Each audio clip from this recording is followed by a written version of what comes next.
Big Boss Malayalam season 7 live അപ്ഡേറ്റിലേക്ക് പോകാൻ ലൈവിൽ ഇത് അതിരാവിലെ തന്നെ പഞ്ചസാരയുടെ പേരിൽ ജിസേലും ഷാനവാസും തമ്മിൽ ഒരു വാക്കുതർക്കം നടക്കുന്നുണ്ട്. സംഭവം എന്താ വെച്ചാൽ ജിസേല് കിച്ചണിൽ വന്ന് ചായ ഉണ്ടാക്കാൻ നോക്കുമ്പോൾ പഞ്ചസാര കാണില്ല.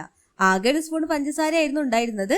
അങ്ങനെ ജിസേൽ ഷാനവാസിനോട് ചോദിക്കും പഞ്ചസാര എവിടെ? അപ്പൊ ഷാനവാസ് പറയും ആകെ ഒരു സ്പൂൺ പഞ്ചസാര ആയിരുന്നു, അത് ഞങ്ങൾ ഷെയർ ചെയ്തെടുത്തു. അപ്പൊ ജിസേല് പറയും ഇനി എനിക്കും ആരെയും കുടിക്കണമെങ്കിൽ പഞ്ചസാര ഉണ്ടോ എന്ന് ചോദിക്കുമ്പോൾ ഷാനവാസ് പറയും പഞ്ചസാര ഇല്ലെങ്കിൽ നീ പോയി കേസ് കൊടുക്ക്, ആകെ ഒരു സ്പൂൺ പഞ്ചസാരയായിരുന്നു, അത് 1/4 സ്പൂൺ വീതം ഞങ്ങൾ എല്ലാവരും ഷെയർ ചെയ്തെടുത്തു, അത് ശരിക്കും എനിക്ക് കഴിക്കാനുള്ളതുള്ളായിരുന്നു, എന്നാലും ഞാൻ അതിൽ നിന്ന് എല്ലാവർക്കും കൊടുത്തു.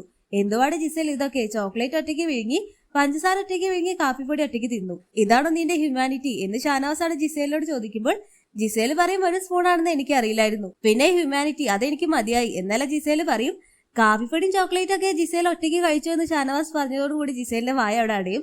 അതിരാവിലെ തന്നെ ജിസേൽ ഇത് ഷാനവാസിന്റെ അടുത്ത് നിന്ന് ചോദിച്ചു വാങ്ങിയതാണ്.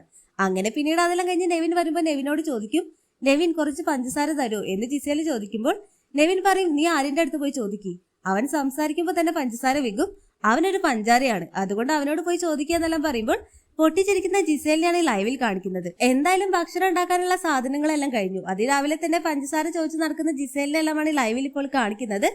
അപ്പോൾ ലൈവ് അപ്ഡേഷൻ നമ്മുടെ ചാനലിൽ ഉണ്ടാകും. ആദ്യമായിട്ട് കാണുന്ന പ്രേക്ഷകരാണെങ്കിൽ യൂട്യൂബ് ചാനൽ സബ്സ്ക്രൈബ് ചെയ്യാൻ മറക്കേണ്ട.